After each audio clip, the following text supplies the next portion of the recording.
Hey, good morning, everyone.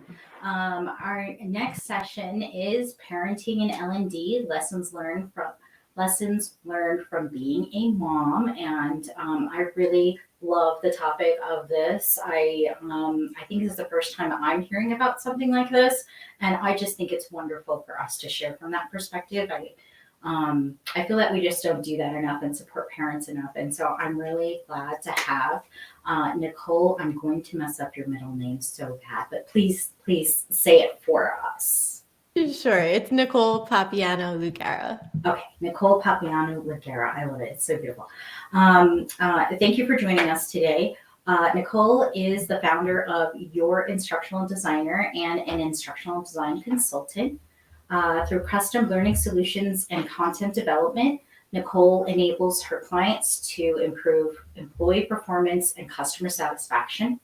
She has a PhD in English from St. John's University in Queens, New York, East Coaster here, and English major here. I love this.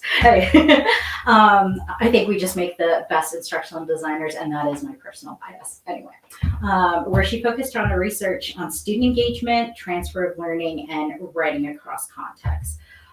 So today you are sharing lessons from being a parent, a new parent. So congratulations with that. How old is your little one right now? Oh, she turns 1 tomorrow.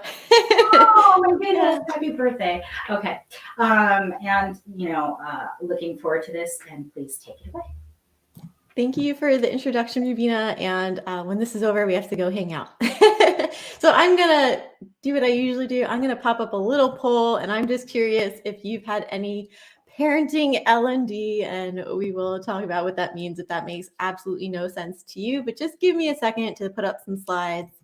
Um, and hopefully I do this right because I'm not going to let watch this before. So hopefully you're seeing the slide screen and not my presenter screen. But you never know. So it looks like 80% of you, give or take, have been through some parenting L&D, and that could be for a child. It does not have to be a human child. I think for children come with their own very exciting handbook of things that you just couldn't imagine you needed to know when you needed to know it. Sorry, I know the screen is probably flashing. So let's start. So you know me at all. You know that I am your instructional designer. I'm the founder, as Rubina said. I am an ID trainer, and yes, my little girl's birthday is tomorrow. She's going to be 1. It's very exciting. And while I don't think that any woman needs to become a mother to be a valuable human being, you are all valuable human beings regardless.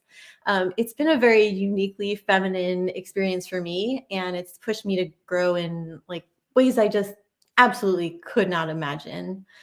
So I really consider this one of the most rigorous learning experiences of my life. It is way more intense even than my PhD. Every day I'm learning things. Every second I'm learning things, for better or worse, right or wrong. I am constantly immersed. Um, and being the nerd that I am, I like to sit and reflect on what that can teach me about other things in my life, and learning and development, not labor and delivery, happens to be one of them. And so I'm calling all of this, crazy stuff that I've been putting in my brain since I found out, since I tasted metal, essentially, what is this? I'm calling it all parenting L&D. So what I want to start, even if you never plan to have kids, this is going to be a little bit interactive. Feel free to chime in. Please don't think because you're not a parent or don't plan to be a parent that this cannot apply to you. So the first question I have to ask is, who had to Google what tasting metal meant, or just went, what does she mean, taste metal? Yeah. Yeah. Right, exactly. Okay, so the first 2 days way before I knew I was pregnant, I had this taste of pennies, ironically, because my daughter's name is Penelope, Penny. I tasted pennies. So that was the first thing I Googled. What does it mean if I taste pennies for 2 days? Am I dying? I was pregnant. So the learning starts immediately. Okay, so the question today isn't so much what can we learn? I mean, that is part of it, but how can we learn from parent training. And I want to get to the how because I think the how is what will apply regardless of what you're doing. I want to give you the tools to start thinking about how you deconstruct learning experiences so you can steal from them and bring them into your own. And yes, it's a lot to do in 30 minutes, so hang with me. All right, we're going to start with the learning context, right? Before you can judge if a parenting tool is good or bad, you have to think about what the learning context is. So, what does it look like to start learning how to become a parent? And this is it, right? If there is no quote that sums it up better, this is it for me. There's no such thing as ready. You just jump on a moving train and you try not to die. That is totally how I feel 99% of the day. And, we talk about the learning curve, but for parenting, again, this was the same when I first got my dog, but for parenting, it's like the curve goes up and then holy crap, it comes right back down because they do something new. And then it goes up and then holy crap, it comes right back down the minute they hit a new milestone. So these are some of the real questions that I had to try to work throughout my pregnancy and labor and delivery and birth. But this is like maybe what I feel like I probably look up in an hour these days. There's literally been thousands and thousands of questions. And I know this is every parent's experience from talking to many people. This isn't unique to me. Everybody has questions that they need answered when they find out they're going to be a parent for the first time. And like I said, when you finally run out of questions because you think you got it figured out, oh crap, they're on to the next milestone and there's a whole new set of questions. So I want to ask you if this sounds like any.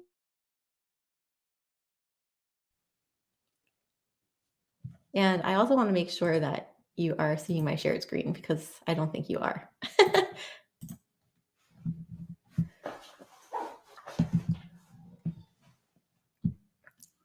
Yes. So is there anything, I gave you kind of the beginning of the parent experience.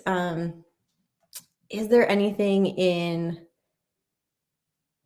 your actual, maybe you're in corporate, higher ed, is there anything you think that reflects those same experiences where you have to just ask so many questions? Okay, good. We can see the screen.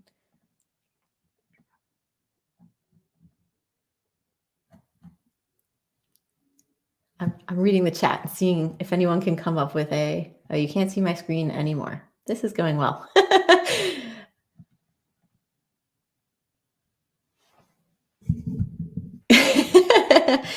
Okay, I'm going to stop sharing and try one more time so you can see all failing to publishing screen share.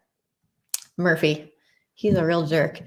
All right, I'll try one more time, and if not, I'm just going to talk through it, and it's definitely going to be an interesting talk through moment. All right, we're going to share the screen. I'm going to share. I'm going to move it over to screen 1. Maybe that'll help. Thank you for using subtitles. I'm not using anything right now. This is like parenting L&D all over again, right? I have to learn how to do things on the fly. Okay, sorry, folks. Thank you for hanging with me. Appreciate it.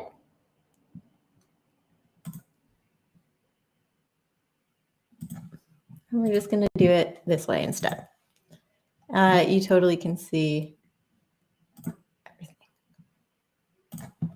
There you go. Okay, so there was my dog, not my dog, but a dog. So we're here. How many questions? What can you expect? All of that good stuff. And now I can't see anybody. So this is going well.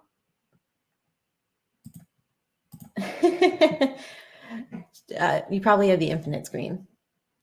Yeah, I know. I'm sorry, guys. I can maybe drop a PDF in here later. So we've got these 1,050 questions. For a minute, we saw your video and Rowena no slides, just saw you. I don't know what's going on. It says it's sharing my screen, which is the weirdest part to me. But then it says failing to publish screen share. Can I upload PDF? Oh, I can. We're going to solve this problem. Okay. Well, while that's waiting, yes, screen sharing, totally a mystery. And I've learned, you just kind of go with the flow. I started over an entirely new. Okay, so there are some great examples in here, and I think Jamie is talking about starting over an entirely new field. And yes, to me, learning how to be a parent is akin to onboarding, and so this is one of the things I kind of gravitate towards.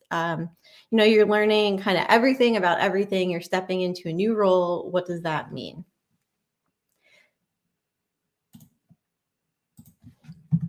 All right, so the user needs, that's what I want to talk about first. Since my slideshow is probably not sharing yet, I'd like you to take a guess as to what you think the user needs are here, because that's part of breaking down the learning context, right? What do these people need in order to get to the next step? So go ahead and chat in for me what you think their pain points might be, parents, and what you think the things they need to solve those pain points might be, rather than demographics and all that stuff. That's not really what I want to think about.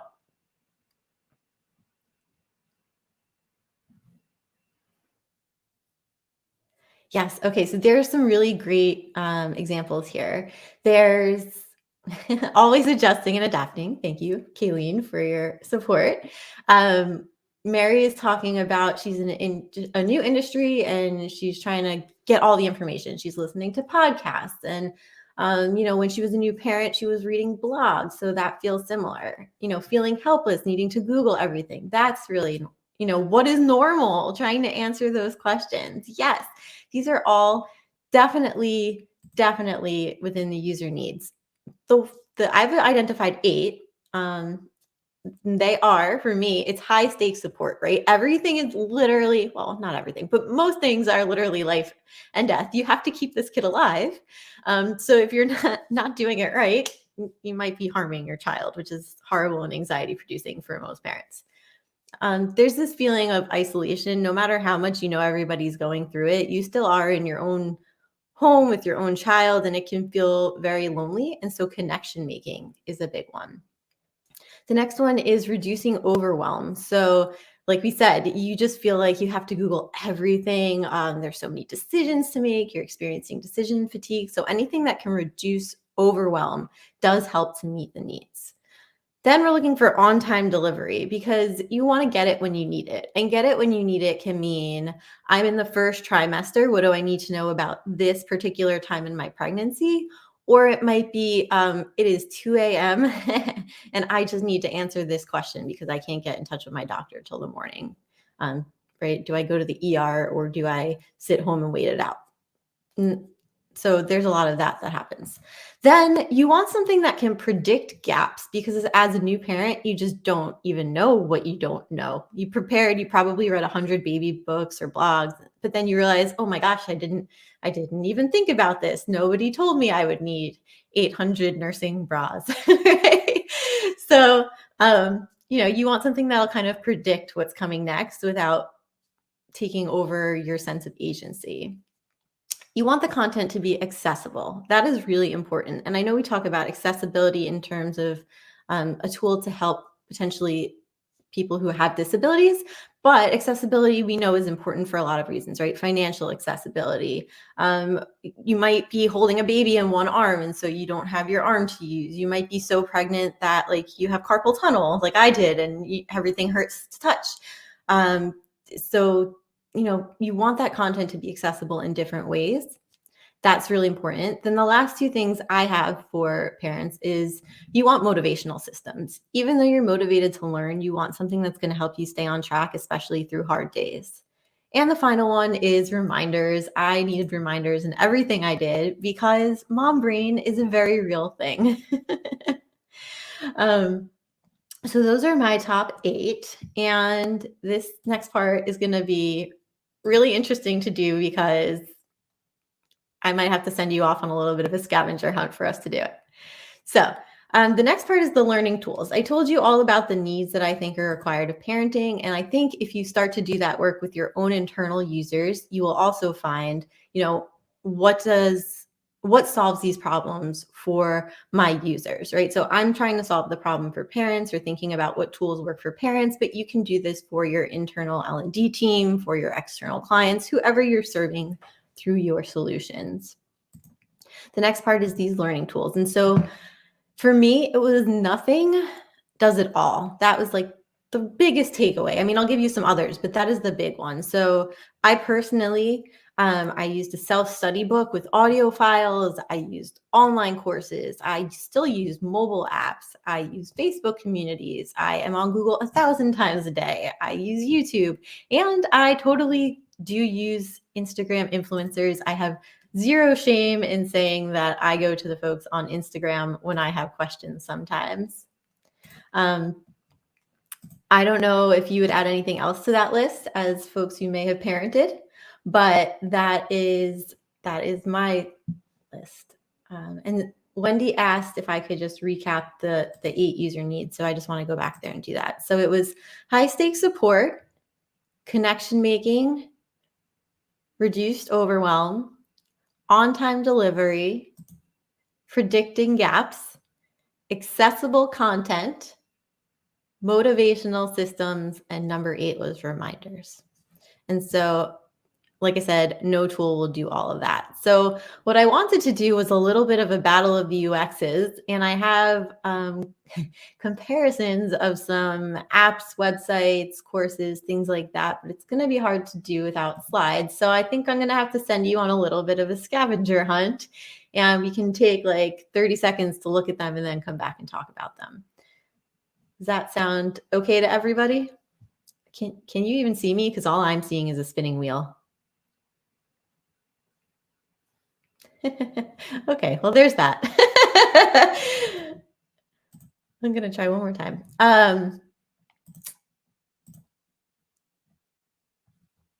Any luck? I'm like half minimizing screens. Yes, we can see you. Not yet. Okay, cool. Well, at least I'll keep it. So the first set I want to look at, I would ask everybody to think about is courses, right? So I took 2 different courses when I throughout the journey of motherhood, if we so will. And the first one was Hypno Babies. So you can go ahead and Google that right now. I'll try to find the website and plug it in as well. Hypno Babies. And it is literally self-hypnosis training, because I thought I was going to have an unmedicated birth and that I was going to be this tough lady. And instead, I was induced, and it took me 43 hours before I got to have a C-section. So it didn't go according to plan. Yeah, that's probably the lesson of all parenting, right? Yeah. I see you, Annie. So I want you to go on the Hypno Babies website and just check out what they offer for their self-study course. That is what I took. And think about whether you think this would meet the user needs. And while you do that, the comparison website I'm going to give you, although it's not quite the same exact thing, is Taking Care of Babies, ABCs of Sleep. So I'm going to go ahead and grab that website for you all as well.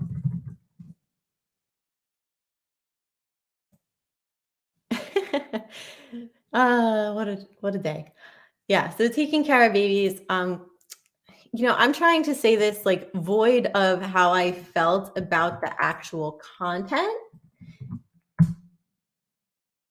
Yes. Okay, so they're starting to come in. Just tell me, tell me how you're feeling about kind of the offering and the user experience, right? So you may not agree with sleep training. That's okay. Like I don't have a pony in that race. I did use the course, so I did train my kid, but I think that's a very personal decision. I just want to know if you are going to these sites, or if you are going to use these products to solve these problems that you think you have, or to work through these questions you have, which one do you think would be more effective? This home study kit, where you get a book and an audio file and essentially like a document that tells you what to read when, that you can go through with your partner, or this Kajabi course with professionally produced videos and PDFs of every single lesson.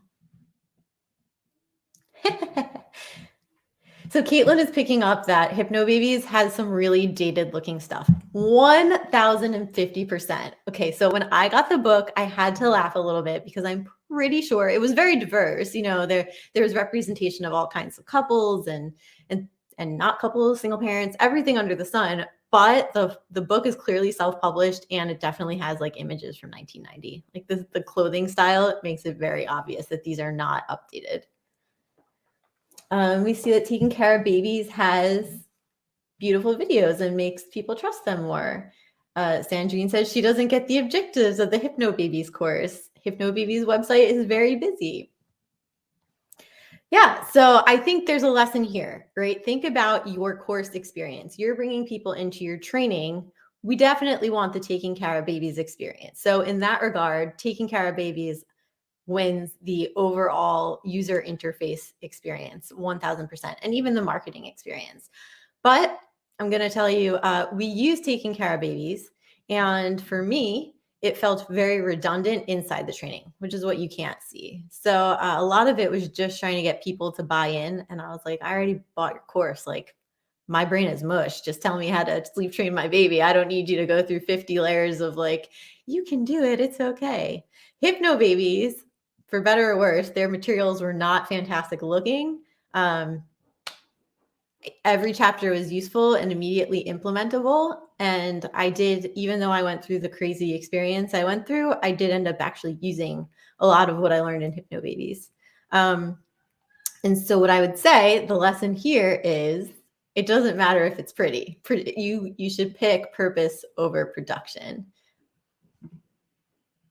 Yeah, I mean, Taking Care of Babies has a lot of great stuff in it. I'm not going to knock her. Like I said, I used it, I implemented it. But from a course delivery perspective, she charges almost $300, and I feel like the course is presented how it's presented to make people feel okay about spending that much money, rather than because you needed that length of content. So think about that when you're creating your courses or your training products. Like, what is the right, I guess, ecosystem of products? So, right, is it a book and an MP3 file that I can take on my phone to the hospital, and a little booklet I can stick in my hospital bag? Is it an online course that I can access through anywhere, assuming that I even have Wi-Fi, or wireless in the hospital is kind of part of it, right? So you really want to think about your user needs, and that is what I take away from there. But I'm going to say this one's a tie. I think they are kind of equivalent in terms of delivery. I got what I wanted out of both of them, but I do think the lesson for me is that I still want purpose over perfection of production. So the next set I have, let's do one more scavenger hunt. I don't think we can get through all three because there's too many technical glitches keeping us from doing it all. But the next one that you can look at online is the What to Expect website. And specifically, I want to think about the milestones because they have a really big website. And the other app, so there are two apps I used essentially. One is What to Expect, and that's a mobile app and a website. And the other one is called Wonder Weeks. And What to Expect does a lot of things beyond this, but I want to look at milestone tracking. So What to Expect will take you week by week for the newborn phase, and week by week in utero. And then it'll take you month by month after, the child is no longer considered a newborn, after they're an infant. Yes, everybody loves What to Expect. I'm not even going to tell you how much I'm on that website. The other one is Wonder Weeks. And so this is a different kind of milestone tracking. It's tracking developmental, cognitive milestones and motor skills milestones. So it might be hard to look at them both online. I'm actually not sure if Wonder Weeks has an online, but if we've seen both, and we're thinking about what makes the better user experience, which do you think would be the winner? This week, your baby is the size of an orange. Yeah. The free Wonder Weeks. Okay, so there is a free version. I really wish I could show you guys and gals.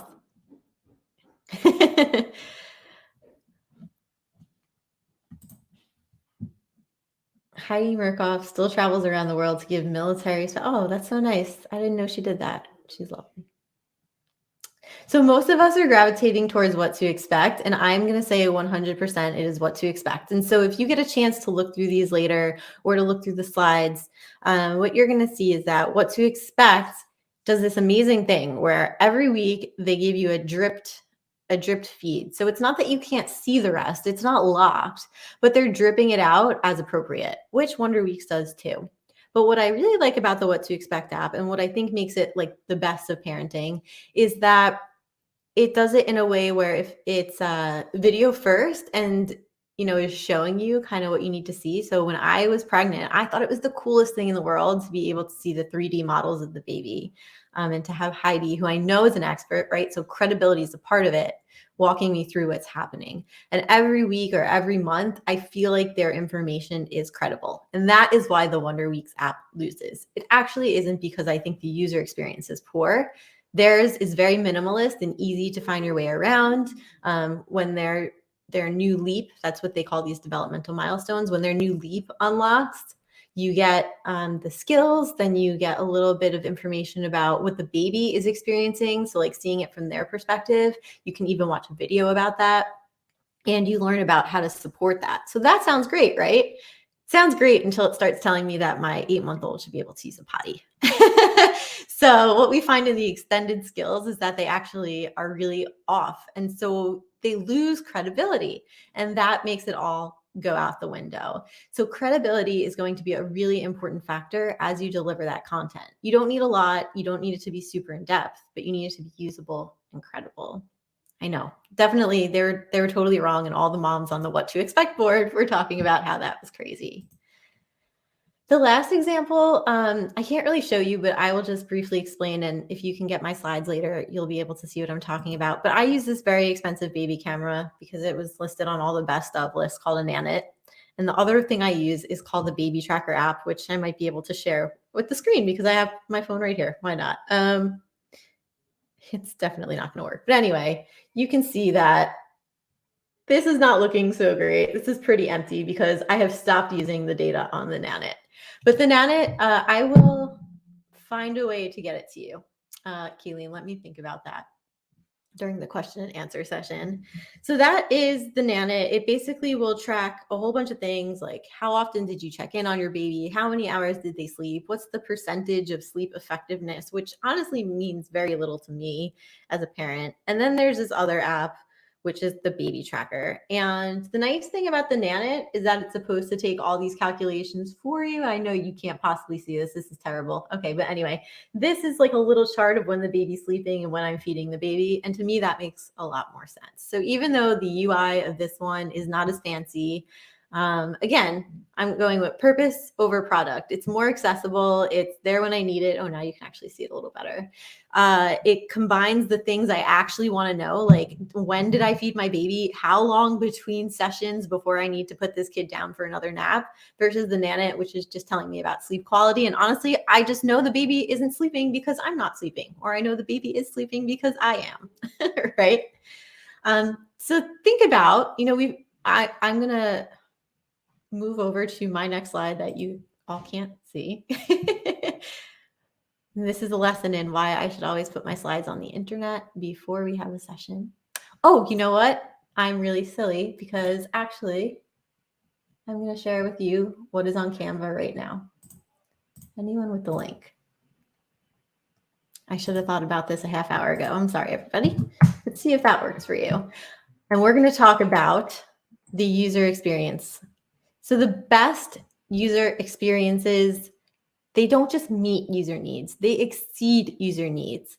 And the 5 criteria that I am borrowing from US Factors are usable, accessible, useful, so they meet their purpose, but also that you can like get in and actually use it. It's not buggy, credible, and desirable. And so that, if you learned nothing else from today, might have been challenging for you to follow along. I'm so sorry I didn't think of this Canva link sooner.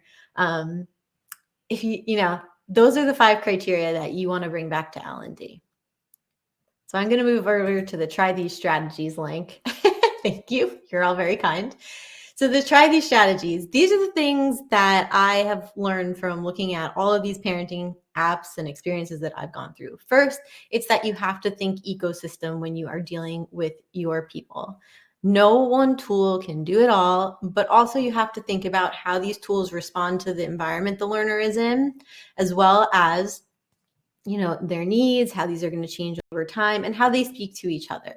So my baby tracker app works really well with baby nap schedule, but it doesn't do it all. I might also need to go on the What to Expect app or Taking Care of Babies to figure out why, the 8 hours of sleep isn't happening. Then you want to think about focusing more on purpose than production. I've said that multiple times here. There's a lot of beautiful looking apps out there for parents that just don't meet our needs. Another one is guide through or glide through. So that's about navigation. Guide through literally means we're going to take this person through a journey. In learning and development, you might be locking down a learning pathway, or you might be locking down navigation in a course and making people go through. It doesn't have to be even click text to next, right? It could be a scenario where people can only go through the branches at the pace that you've kind of put the scenario in. And the other one is glide through, which I think is more of the What to Expect model, right? We're going to take you here and you can go anywhere you want. Then you want to give choice, but you want to limit it. If babies told me everything I needed to know in one module, I would have been overwhelmed. Or if they said, put the kid to bed whenever you want, instead of saying the ideal window is 7 to 8 p.m., I probably would have been overwhelmed. If the What to Expect app gave me all of the months of my pregnancy and told me to just click around instead of dripping out the 1 month per month, I probably would have felt really overwhelmed. The next lesson is to leverage commonalities. So there's a lot of differences here, but one of the things that works really well, especially in the What to Expect app's community feature, is that they group people by due date. So all the moms who were having babies in March 2021, we are still, we were talking about our pregnancies at the same time. We were talking about our experiences in the parenting milestones now still at the same time. So leveraging commonalities can give you really great ways to create social bonds across employees. And then the final one is to market your solution. You saw that Taking Care of Babies did a much better job of that than Hypno Babies. That was just overwhelming and kind of hard to read and looked like the information was 30 years old. So think about how you want to position your solutions, because implementation is part of successful learning, right? I mean, you can give people something really great, but if they don't know how to find it, or they don't trust it when they see it, or they don't think it looks like it's going to solve their problems, they're not going to go after it. So I'm actually going to give a shout out to Ashley Sinclair, because I think she's a great person to follow on LinkedIn, and she specializes in thinking about L&D from a marketing perspective. And I couldn't agree with her more. I think that's a really important element here. So if you're still looking, this one I can actually put in the chat. On the Your Instructional Designer blog, there is a post called Learning in the Key of New Mom, What Parenting Training Has Taught Me About LXD. And there are some more in-depth takeaways there that pull on some of these apps and talk about other apps and kind of cluster them in different ways. So if you're interested in reading more about that, you definitely can. And now, magically, my slide is up. Thanks, Rubina. So that is all of it. I'm so sorry again, and I thank you for your patience in dealing with my very visual, not visual presentation. And I'm happy to take any questions, since I'm sure that it was not the easiest thing to ground all of that conversation without slides. Thanks for sharing that, Kayleen. Appreciate it, Annie.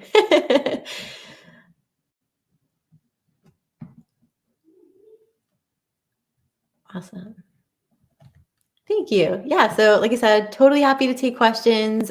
We can talk about what apps you used, what you've learned as being parents. We've got some time here. I think we have about 10 minutes.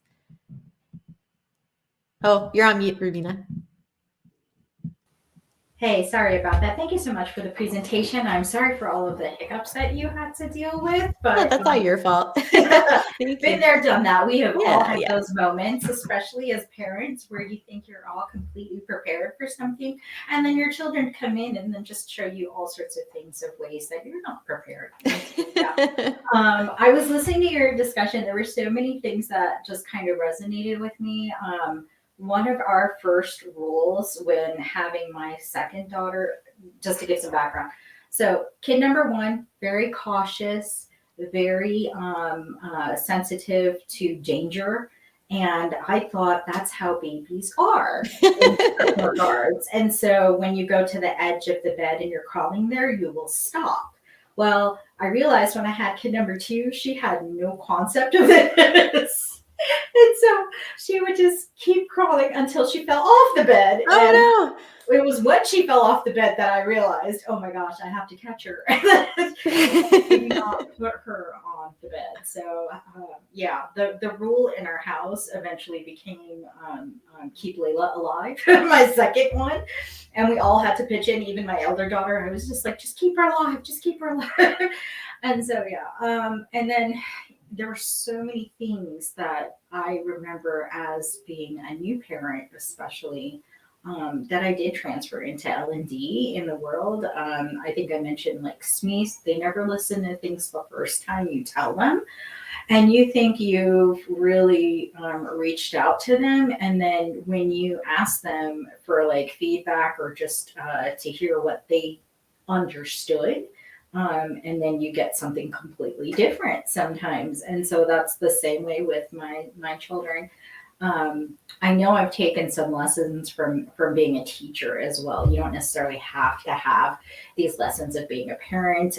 It could be just interacting with kids is just so fascinating because they're so open and honest, right? And there's just such a realism. There's such an authenticity there in the experiences that you have with them. And so even from in the classroom, I was there with 12-year-olds, and every day it was just like I had to keep reminding myself they know nothing. They know nothing about this topic. They don't care at all about what I'm teaching. They have their mind elsewhere. They're doing 10 other things at the same time. You know, 6 other subjects are just taking priority. English is just not their thing today. And then, you know, whatever I'm teaching in the class, I just have to remind myself that they're just empty vessels that I need to fill in. And then when you do that, though, and not in a bad way, I loved all my students, and they were very bright and very sweet. But if you think about teaching from that perspective, it's kind of helpful that you don't make assumptions then about your learner. That if you assume that they know, and then you realize somewhere in your lesson that they just don't register, they don't, you know, their eyes aren't lighting up and they're not nodding their head, they're just kind of like blank faced. You go into L&D projects and it could be the exact same experience. Like you're going there, you're talking to your stakeholders, you're talking to your SME, whoever it is that you're engaging with, and they'll just have blank faces. And then you just go, okay, they have no idea what I'm saying. So we're going to try this another way. We're going to break it down, chunk the learning, scaffold things, you know, all of those tricks. And I think the same thing with parenting. It's just, there's so many, there is a lot of overlap. I always think adults are just bigger kids, you know, like in a lot of ways. And so, yeah, yeah. Um, anyway, thank you for, is there something that's coming on in here? It's somebody asked a Q&A question. Yeah. Oh, it's Miley. Hi, Miley. How do you handle self-care as a working new mom in L&D? Thinking of Karen's presentation this morning. Yeah, that's a very good question. What do you got for us? I totally messaged Kara and told her after, well, one, that we had a nice conversation, but I was tearing up because I think a lot of that resonates, you know, like you're always trying to put other people ahead of yourself, both as I think it's a common woman experience, but it's just, I think it's also central to our field, right? Like we're helpers. And so it's kind of a hard habit to break. And then there's all these layers. How do I handle self-care? I don't, if I'm being honest. Yeah, like I got dressed today. I'm really bad about work-life balance. I will 100% admit that. And this week in particular, if you're part of my freelance group online, it's a free one, not the paid one. Then you probably saw that I put out over 100K of contract. I had proposals out and I pulled them all back because I think actually I am not doing any of the self-care right now. In theory, how I do it is I have to book things when I do it. I have to book things with myself. That's kind of how I do things, which is maybe not the best approach. But if I put it in my calendar, or if I mark it off in my husband's calendar, then it will get done, whether that is something for work or something for myself. And full disclosure, I sometimes that's pole dancing class. So that's my favorite activity to do. Cool. I'm going to throw that question out to the audience too. Take a minute to think about it. If you're a parent, also, how do you handle self-care? I know prioritizing ourselves as moms, especially too, not to knock fathers, but it just very stereotypically, I should say. Yeah. Moms, if there's a two-parent household with a mom and a dad, sometimes the moms just, very traditionally speaking or very stereotypically speaking, get the brunt of the work. And sometimes my own kids, I try to shove them to their father as much as possible. But sometimes they just, and I don't know if it's just girls or in just our household or whatnot, they gravitate to me. They want mama. At first, lots of things. They just come to me and ask me first, and then I have to redirect them. But yeah, there's so much that we take on as moms. Self-care ends up being in the back. And so I want to read here what some people are saying here. Yeah. How do other people handle self-care as a parent? What do you guys do? Think about it. Put some stuff in the chat. Or is anybody else not prioritizing either? It sounds like it's a struggle, right? I think that's the common experience here. We talk about self-care as new moms, but especially now, pandemic parenting is also like this interesting thing because my husband and I both worked from home anyway, even before the pandemic, but we never really get a break because I only have childcare 8 hours a week. So we're just kind of rotating. And I think that's a common experience for a lot of people right now.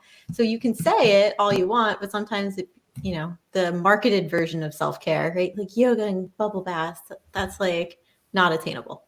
So you have to kind of give yourself permission. But I see some great ones in the chat about redirecting, which is what you were saying, Rubina, right? Like I have to specifically say, hey, husband, it's your turn, or hey, partner, right? It's not always a husband. Tag, you're it. Forgiving yourself if nothing happens, even if you schedule it. Yeah. Oh, I love that, Anna. Annie, that's a really good one. I'm seeing here, still trying to find a way to achieve self-care. Have a 4-month-old. Lauren, good luck. Yeah, been there, done that. I think some of the things that do happen to us too, postpartum, is something that we as moms also have to think about a lot and deal with. And self-care just kind of goes to the wayside sometimes. Empty nester, Kayleen, good for you. So it's much easier now.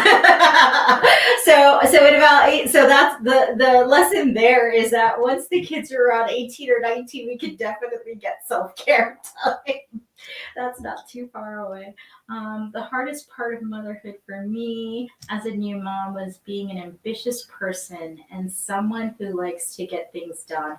And I could barely do anything when I was at home with my new baby. Also never slept. My kids are now 8 and 11. I still never sleep, probably. I don't. I'm sure you're probably not there yet either.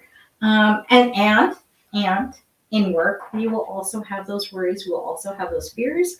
And we will also have those nights that we're just up late at night thinking about our project. And we probably shouldn't be doing that to ourselves. But we do. We're guilty of doing that sometimes. I liked Kara's advice of shutting yourself off at 5, or at least that's what she does for herself. I think that's just whatever time you think is appropriate for you. But shutting yourself off. The work will be there tomorrow. The people will be there tomorrow. The problems will be there tomorrow. If not, you're going to have new ones anyway. So yeah. And what's this last one here? My husband shared when my son was 2, the reason that I ended up doing everything was because I kept taking over. That's a good lesson. Yeah. Yeah. How many of us are guilty of doing that? Yeah. And I will say that I'm a co-founder in another organization where I'm like the learning person. And I've shared this with other people, but I'm in a group with a bunch of like 60-year-old wealthy white men, for lack of better. They're very nice people. But, like we have seen the gender disparity happen there too. And we're having conversations about it now. But, when things don't get done and the women step up to take it on, that it's kind of the cycle, right? Like they delegate and we go, oh, this needs to get done. It's going to slip through the cracks. So self-care has also been about learning that lesson too at home with my husband. Like, oh, okay, like I have to let you cut the whatever in the way that you cut it and not stand there. Yes, yeah. You change the diaper, honey. However you do it, I really don't care. As long as you change the diaper, it's fine. If the clothes are no longer on the baby, it is what it is. You kept the baby alive, and I'm happy that you did that. So yeah, there you go. And Ryan said date nights. Yeah. We've been on like 3 or 4 in this entire year, and it's a real nice break. Really? 3 or 4 this year already? That year, yeah. Like this year of birth, like this year, March to March. 22. That's really good. Goal. I need to get there. I would love to have 4. I think I've probably had, if I could think. How many date nights have you had? I want to put that in the chat. Has anybody even had a date night recently? And if not, start thinking about maybe planning one. These kinds of things are really important for us to do for ourselves. Anyway, thank you. And Lewis is joining us again. Yeah, I wanted to go ahead. We're at, let's see, 9:48 a.m. Pacific time. We go ahead and wrap this up. Nicole, Rubina, thank you so much, Nicole. That was wonderful. And I mean, it actually just I have an 8-year-old now, so just a lot of memories for me, especially sleep training. That one, like all of a sudden I felt lightheaded when you started talking about it. But thanks for the session. It was wonderful. Thanks for making the slides. I'm sorry that didn't work out, but it was still a wonderful session. And everybody, 10 o'clock, we've got Rhonda Curtis Waller in our next session. So please join that one. And with that, I'm going to close this one out. Thanks, everybody. Thank you. See you in the lounge. All right. Bye-bye.